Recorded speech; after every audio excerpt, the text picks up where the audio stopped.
you know that 70 to 80 years ago, men were maintaining their physiques, nice lean physiques, eating over 3,000 calories, and women were eating over 2,000 calories and maintaining their weight as well? Fast forward to now, what the fuck is going on?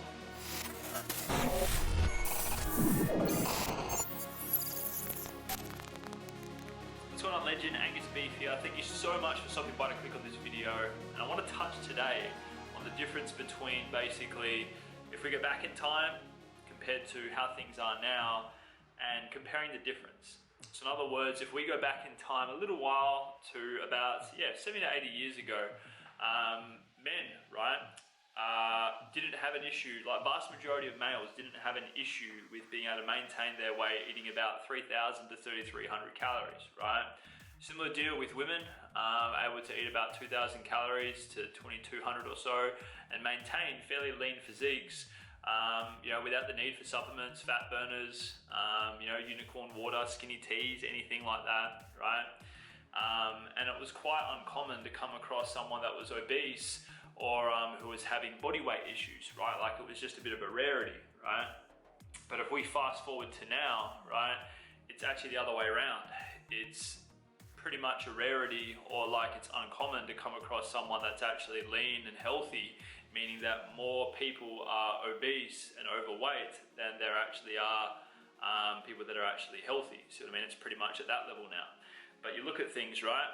Guys, never, ever, ever, whenever I've worked with someone, are they, in a scenario where they're able to maintain healthy weight, eating 3K calories as a male or plus 2K calories as a female.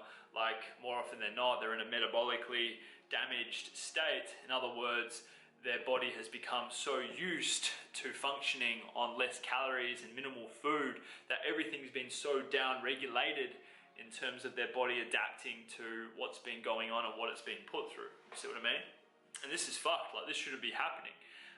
But the reason why it's happening is because of diet culture and mainstream media instilling into people basically the belief that, eat less, move more, you know what I mean, fam? Like if you go on social media, it's evident the agenda of so many of these companies, and it's basically just to be able to take your money, feed you rules, feed you hope and stuff like that in terms of starting off their U-Butte diet and that it's going to solve all your problems and you solve this dream. But then next minute, it's just another scenario where you're cutting out carbs and fed bullshit that you can't stick to, like, you see what I mean? So what this means is that usually more often than not, when I'm working with someone and starting out, we can't actually focus on fat loss first. Like we need to spend a period of time reversing and restoring basically all this shit that they've put their body through to be able to prime them. So I call it like a metabolic priming phase, if you will, where we're kind of like reversing and restoring some of this adaptation and restoring with like their mindset and their psychology in terms of restoring and introducing awesome food beliefs and new outlook in terms of themselves and just restoring their mindset and their truths around how they approach health and their body image and nutrition and stuff like that, and letting go of seeing food as good and bad and associating interesting labels to it and stuff like that. So that way we can create the space to be able to keep progressing them forward, and then eventually go back into a deficit to be able to then lose weight on a much higher intake. And then what that then means is that eventually, yes, we can get them to a stage where they can maintain on what society used to be able to maintain on going back 70 to 80 years. So obviously what's happened here is that over time, mainstream media and diet culture has instilled its shitty fucking rules and whatever into people's minds, and thus this is where the norm is becoming, where people are cutting out carbs,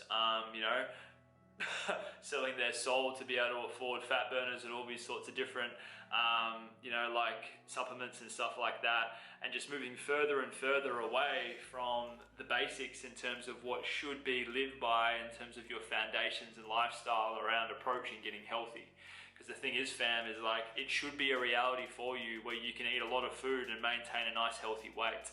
I can't tell you how many people I've spoken to where they tell me, Angus, like as soon as I look at a donut or a burger or anything processed or anything that has carbs, I gain weight. Like, Do you see what I mean? That should not be the case. Like, you should be able to eat whatever you want and maintain your weight. You should be able to have an awesome, smooth flowing relationship with food where you know how to eat for nourishment and pleasure, and have a nice, smooth flowing balance between both. But the reason why this is foreign for so many people is because of our upbringing and because of what we see in media and what celebrities and stuff are endorsing. Like, do you see what I mean? Like, it's such an unfortunate reality. But this is why I'm so fucking passionate about what I do in terms of helping people see this truth and see that there is another way forward that doesn't involve dieting. So fam, like, real talk here. If society could do it 70 to 80 years ago, so can you. Like, the reality is that you can restore and reverse a lot of this adaptation that you might be experiencing currently. And what I mean by that is like where you can't even shift any weight despite starving yourself, or you can't shift any weight despite eating next to nothing, or you gain weight as soon as you touch carbs. Like, all this sort of bullshit shouldn't be happening to you.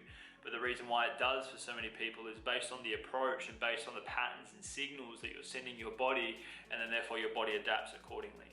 So the way forward, fam, if you're on the receiving end of any of that, and where it's just like a fantasy for you, the idea of being able to maintain eating above 2,000 or 3,000 calories, like, that's a fantasy for you, seriously, you've got some issues going on.